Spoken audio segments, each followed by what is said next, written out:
भाई यहाँ क्या हो रहा है दुनिया में, और हम जो है यहाँ बैठे हुए हैं। इस तरह की बदतमीजी और इस तरह के माने गिलाजत है, ये शैतानियत है, ये खुली शैतानियत है। इसकी हम तमाम को मजम्मत करनी चाहिए, खुल के मजम्मत करनी चाहिए। अरे नहीं नहीं, उन्हें बहुत टाइगर है, उन्हें बहुत बड़ा वो है, वो कोई क्या है कि कोई यहाँ मेरे को बोले कोई स्टिक गैंग है, कई की स्टिक गैंग, चट्टों में से मोहंडे पलटा दूंगा कोई स्टिक गैंग की बात करेगा तो उन्हें वो करता है कहीं के कहीं कौन से गैंगा है रे तुम लोग, कहां के गैंगा है तुम लोग। अरे बड़े बड़े अमोक, अरे क्या करते आप, कुछ नहीं कर सकते आप। इन लोगों को जो गुंडा किस्म के नासिर हैं, जो ये जुल्म करते हैं, इनसे नफरत करनी चाहिए, इनकी मजम्मत करनी चाहिए, और हम आपके साथ थे और ठहरेंगे इनके खिलाफ इंशाअल्लाह ताला। हमको इन लोगों की वोट की जरूरत नहीं है, ना इनकी तायद की जरूरत है। मैं देख चुका हूं अपनी सियासी जिंदगी में, बड़े बड़े दाखड़ों को देख चुका हूं, मैं सामने आके बहुत बड़े बातें करते थे, हम सबको देख चुके हैं और देखेंगे इंशाल्लाह जिंदगी बाकी रही तो।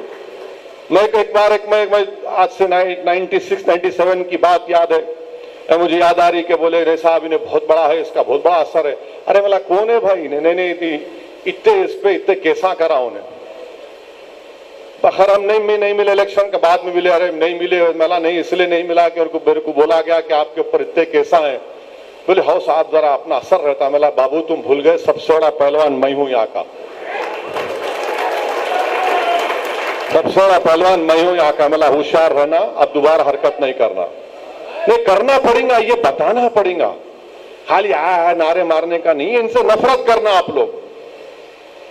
अगर मैं आपको बोलूंगा बैतुल खला में जाके घंटा बैठो तो आप बोलेंगे क्यों बैठूं, मैं बदबू बर्दाश्त करूं। ये बदबूदार है, ये जुल्म बदबू है। ये कत्ल करने वाले, ये जुआ खेलने वाले, ड्रग्स करने वाले, शराब पीने वाले, माँ बाप को मारने वाले बदबूदार गलीज इंसान है ये लोग। अल्लाह इनको हिदायत दे, हमको भी अल्लाह महफूज रखे।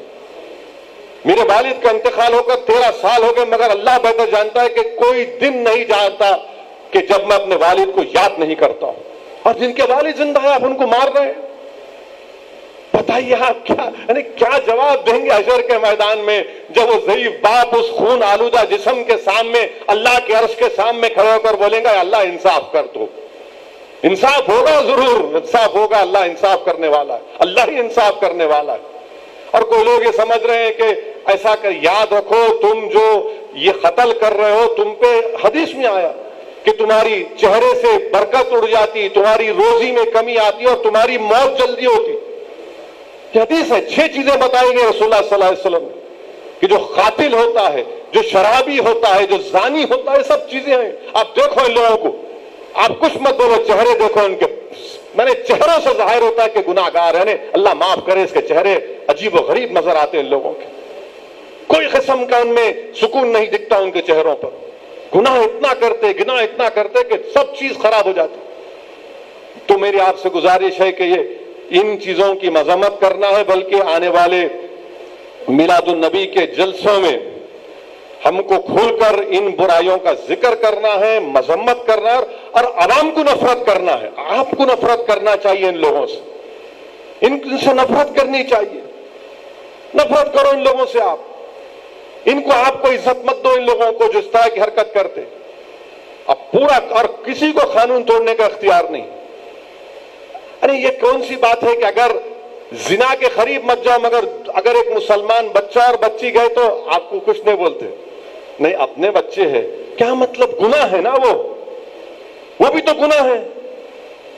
कैसे आप खामोश बैठेंगे उसको आप, मगर कानून आप नहीं तोड़ सकते।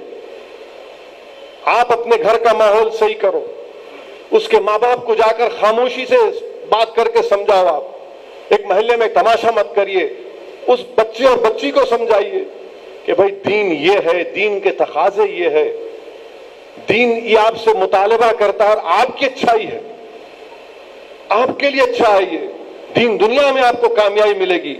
तो मेरे अजीज दोस्तों और बुजुर्गों, ये चंद एक अहम इजलास आज पर रखा गया। मैं फिर से आप तमाम का शुक्रिया अदा करता हूं, हमारे मुअज़्ज़िज़ उलमा इकराम का भी शुक्रिया अदा करता हूं, और इस उम्मीद से अपनी बात को खत्म करूंगा कि हम लोग कम से कम अपने दिल में इन जालिमों से नफरत पैदा करें, इनसे हम नफरत पैदा करेंगे। और अगर हमको मालूम हो रहा है कि मोहल्ले में किसी 2 ग्रुप में कोई टेंशन हो रहा है, तो ये सही कहा एहसन हमूमी साहब ने कि हमको तो आगे बढ़कर जिम्मेदारों को समझाने की जरूरत है, और समझाने के बाद पुलिस को एक नोटिस देना कि देखो ये टेंशन हो रहा है, तो पुलिस भी हरकत में आती। एक इंसान है भाई, किसी की जान लेने का इख्तियार आपको नहीं है, किसी को इख्तियार नहीं है किसी की जान लेने का। आपको कोई इख्तियार ही नहीं है कि आप किसी को चाकू मारे हैं, किसी का खून बहाएं। ये तो एनार्की हो जाएंगी फिर, और उसी तरफ हम लोग जा रहे हैं।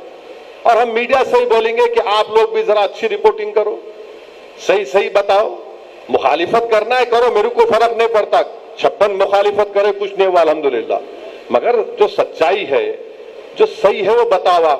नहीं, मंजलिस की मुखालिफत में आप इतना मत बह जाओ, इतना मत बह जाओ कि फिर आपकी क्रेडिबिलिटी पर लोग सवाल उठाएंगे।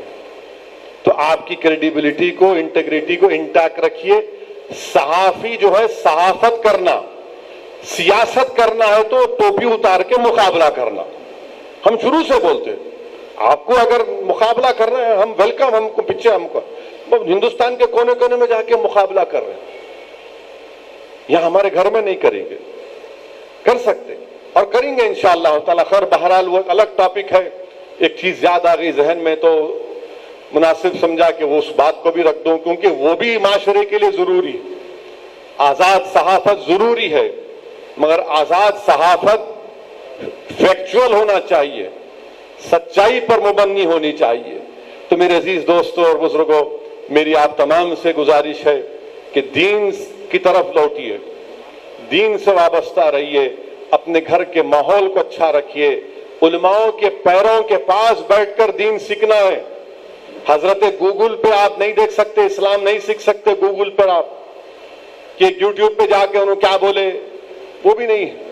आपको दीन सीखना है, फंडामेंटल दीन के क्या है उसको समझना है, और एक अच्छे इंसान को बनना है।